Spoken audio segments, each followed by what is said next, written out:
Welcome to the Slop Temple. We pray this video helps. In this video, I will explain how to play Among Us on a laptop step by step. First, open your laptop store, search for the game, download and install it, then grant any permissions required. After installation, launch the game, sign into your account or create a new one, and check settings for audio and controls. Adjust graphics for smooth play and confirm your internet connection before joining a match. Next, configure controls and settings so you play comfortably and effectively. Open the settings menu, remap keys if needed, and test movement plus interaction buttons in a practice round.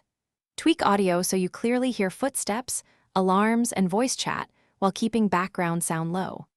Lower graphics if you get frame drops, and enable any smoothing options your laptop supports so gameplay stays responsive and fun. If you're enjoying this guide, please subscribe and like the video to support more content. It really helps. Quick recommendation: a book that can truly change how you think about money, The Simple Path to Wealth, pairs surprisingly well with gaming habits and planning, like budgeting time and purchases.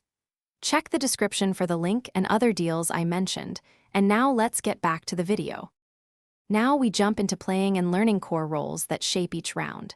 Join a lobby, pick a character, and follow task lists if you are crew to complete objectives efficiently. If you are imposter, plan sabotages and blend with crew while avoiding clear trails. Use cameras and vents wisely, and call meetings with concise reports. Practice rounds help you recognize patterns and improve both crew and imposter skills. Thanks for watching. Consider subscribing if we helped you.